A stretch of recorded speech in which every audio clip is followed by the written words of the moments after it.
You know, you see them all the time. Everywhere you look, a smile. Hmm. It seems like such a simple thing, doesn't it? Just a curve of the lips. But underneath that surface, well, there's a whole world of complexity. Absolutely. And today, we're diving right into that world.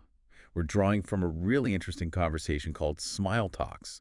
More than just a curve from the human spark. Right. And for you, our listener, the aim is to really get under the scare of this facial expression we see constantly and explore its, well, surprisingly varied meanings and impacts. It's true. I mean, think about it. Why do we do it? What's the fundamental reason behind a smile? Is it really just about being happy, or is there more? That's a great starting point. And what makes it even more intriguing is that we're not alone in this. Yeah, Oh. other primates show facial expressions that, well, they certainly look like smiling. And then there's the whole debate about dogs.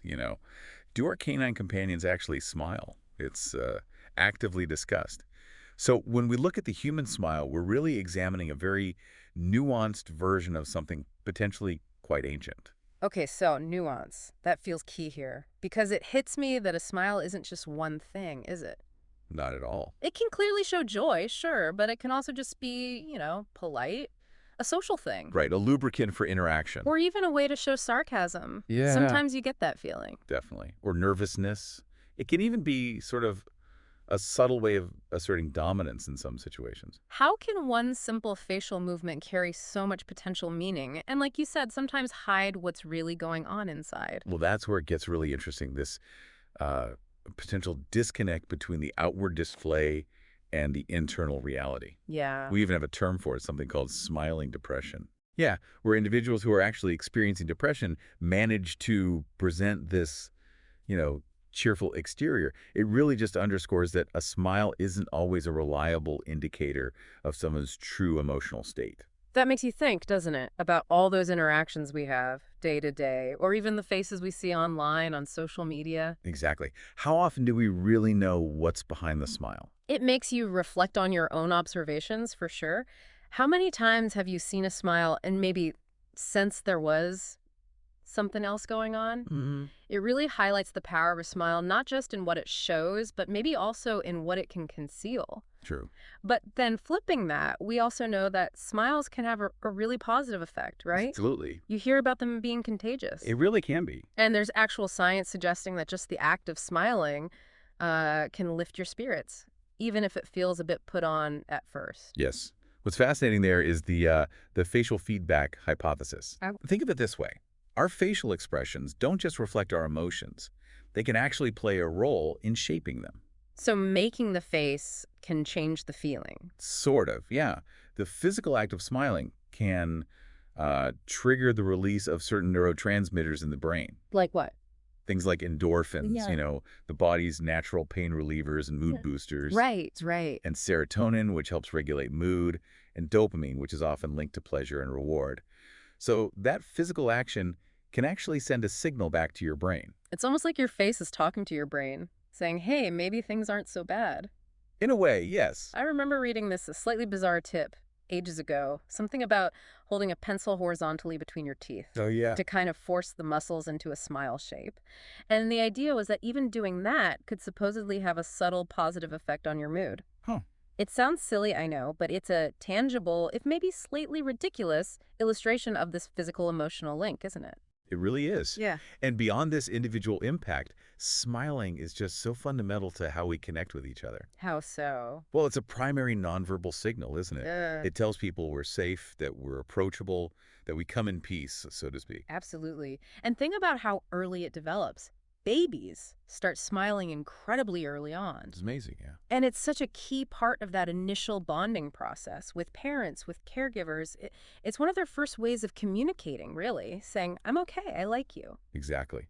It really highlights how deeply wired this is for a human connection, right from the very beginning of life. So it's biological, it's social. Hmm.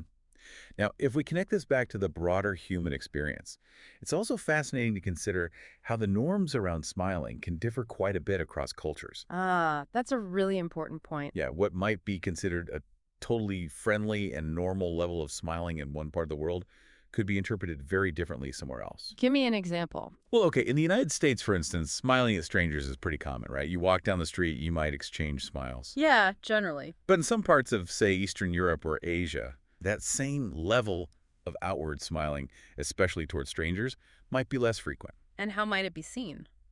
Sometimes it could even be seen as maybe insincere or just odd, out of What? place.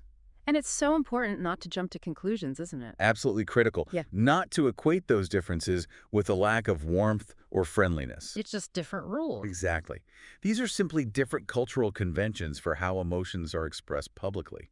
It really broadens our understanding, helps us avoid making snap judgments based just on our own cultural expectations. It really underscores that while the basic physical act of a smile might be universal, its meaning and the social rules around it certainly aren't.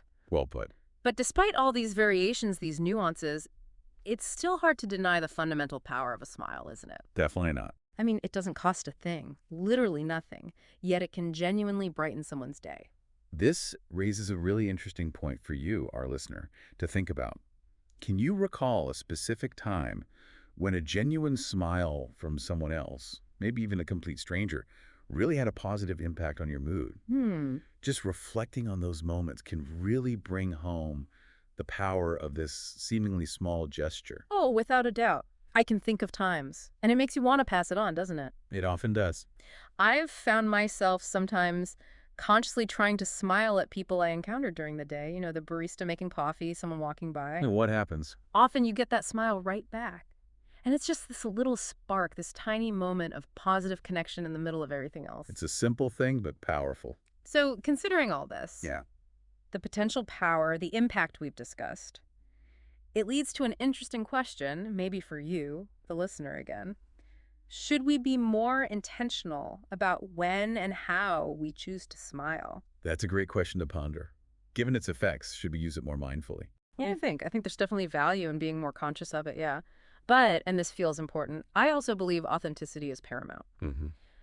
We shouldn't feel obligated to force a smile if it doesn't reflect how we genuinely feel at that moment. It's okay not to smile sometimes, isn't it? Absolutely. It has to be okay. Because, as we touched on earlier, that forced smile, it can sometimes feel less genuine, maybe even a bit off-putting. Precisely. While being mindful about it can be beneficial, the true sort of magic of a smile really lies in its authenticity. Yeah. When it reflects a genuine emotion, whether that's pure joy or empathy, or maybe just a shared moment of understanding or human connection. So the core message here, maybe the main takeaway for our listener, is that a smile, in all its diverse forms and with its varied intentions, it can carry a surprising amount of weight. Whether it's expressing true happiness, forging a connection with another person, or even just, acknowledging our shared humanity, it matters. It really does. And maybe a final thought for you, our listener, as you navigate your day. Just take a moment, perhaps, to notice the smiles you both give and receive. Be mindful of them. Yeah, consider the different layers of meaning we've explored today and the subtle but significant impact these simple expressions can have on your life and on the lives of those around you. Lots to think about from just a simple curve of the lips. Indeed. Thank you for exploring the depths of the smile with us today.